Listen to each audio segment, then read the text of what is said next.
Bom dia, boa tarde, boa noite, senhores. Tudo bem? Vamos lá para o nosso primeiro vídeo das funções dos gestores, né? Quais são os gestores da organização, né? Qual que é a funcionalidade dele dentro da empresa, né? O gestor de pessoas, qual que é o tipo de relações que ele deve ter dentro da minha organização. Então a gente começa aí com as nossas funções dos gestores, o nosso vídeo 1, né, das funções de gestores, né? Depois nós já temos o nosso vídeo 2 logo acompanhando esse primeiro vídeo, ok? Então vamos lá. Quais são as funções? Aí a gente já começa pegando o gancho no que a gente acabou de estudar sobre a liderança da parte da abordagem humanística. O líder é aquele que está conduzindo os demais. É isso que você deve ter em mente. Um gestor, hoje, ele tem uma característica de liderança. Muita gente fala, fulano de tal é gestor, fulano de tal é líder. Às vezes é só um chefe, é uma chefia e ela é imposta, né? A pessoa está num cargo e esse cargo é imposto. É diferente do gestor, porque o gestor, assim como o líder, ele sabe fazer a gestão, ele sabe liderar, ele sabe servir os demais. Então, há uma diferença aí muito, eu diria nem tanto sensível não, mas uma diferença até considerável, né, para a gente observar. Então, primeiro a gente faz uma analogia das organizações como seres vivos. Se você, né, pensa em futuramente ser um gestor de pessoas, você precisa de saber lidar muito bem com pessoas e com os diferentes tipos de pessoas. Lidar com o ser humano é complexo, tá, pessoal? Por isso o gestor de pessoas hoje, ele consegue angariar uma renda financeira muito boa, porque não é qualquer pessoa que sabe lidar com os indivíduos. Às vezes você precisa até de um tato maior, e esse tato maior, às vezes também é uma política, uma certa política que o indivíduo consegue fazer. Não estou falando de politicagem, tá, pessoal? Estou falando de política mesmo nas relações de trabalho. Por quê? Se esse gestor não souber conduzir a sua organização, conduzir os seus liderados, é como aquela analogia que eu falei de seres vivos, a organização ela morre. Né? Se as pessoas não estão ativas, não são proativas para resolver problemas, para dar opiniões, a organização, a empresa acaba morrendo com isso e nenhum dos dois vai sobreviver sozinho. Por quê? Por causa dessa via de mão dupla, né? A via vai e volta. Eu, enquanto gestor, eu tenho que considerar todos os meus liderados, porque eu dependo desses liderados, dependo das pessoas, porque eu estou na função de gestor de uma empresa, a empresa depende dos funcionários para ter lucro. Então eu tenho que tratar esse indivíduo como, eu já falei para vocês, o principal ativo de uma organização, porque é ele que vai fazer a minha empresa prosperar ou não.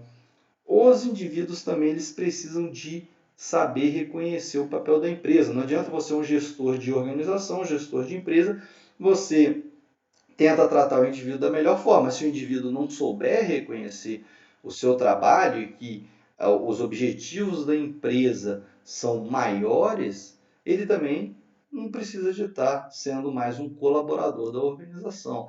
Né? Então o indivíduo ele tem que também dar essa contrapartida para a organização, né? Que muitas empresas falam que é vestir a camisa da empresa. Né? E com certeza você, enquanto líder, vai precisar de lidar com tudo isso daqui, ó, que são os stakeholders da organização, são todos os meus parceiros da organização.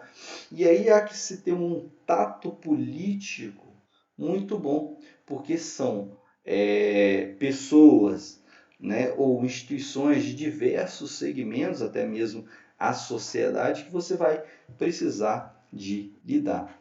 E, obviamente, a partir, né, da década de 1990, que a gente entrou na era da informação, você tem um estilo de liderança um pouco diferenciada. Né? E esse estilo de liderança ele vem sendo modificado. A gente pode dar o exemplo agora da pandemia que a gente vive.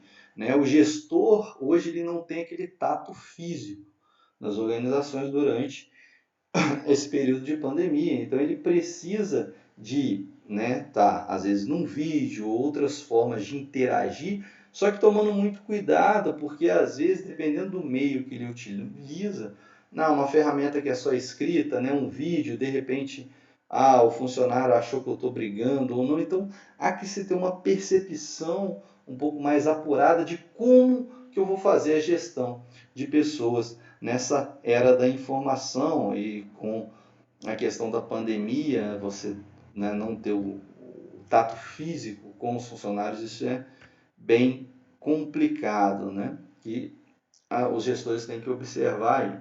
Lógico, são mudanças muito rápidas que a gente está vivendo, né? Principalmente o nosso pós-pandemia agora. Nós talvez vamos ter uma reorganização no jeito de se trabalhar em muitas empresas. Então, o líder, né, o gestor de empresa, o líder, ele precisa de ter esse tato para saber como que vai conduzir essas pessoas. Por quê?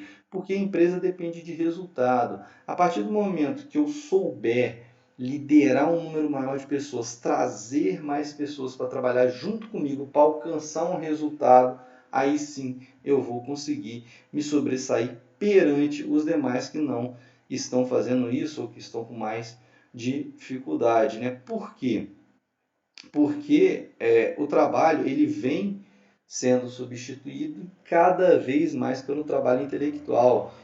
Hoje, a grande contribuição, o grande ativo que o indivíduo pode dar para a empresa é o seu capital intelectual. Nem é mais a força braçal, né? Antigamente, por quê? Por causa da mecanização, a robotização das grandes organizações. Então, o seu trabalho intelectual, não adianta uma empresa de tecnologia da informação ter os melhores equipamentos, equipamentos mais avançados em TI, se não tiver os funcionários que sabem utilizar e utilizar de maneira efetiva esses equipamentos, né? Utilizar da melhor forma para trazer um resultado maior para a empresa.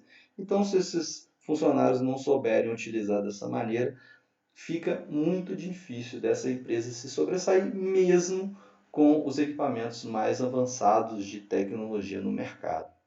Ok, senhores? Então, vamos para o nosso próximo vídeo. Até lá!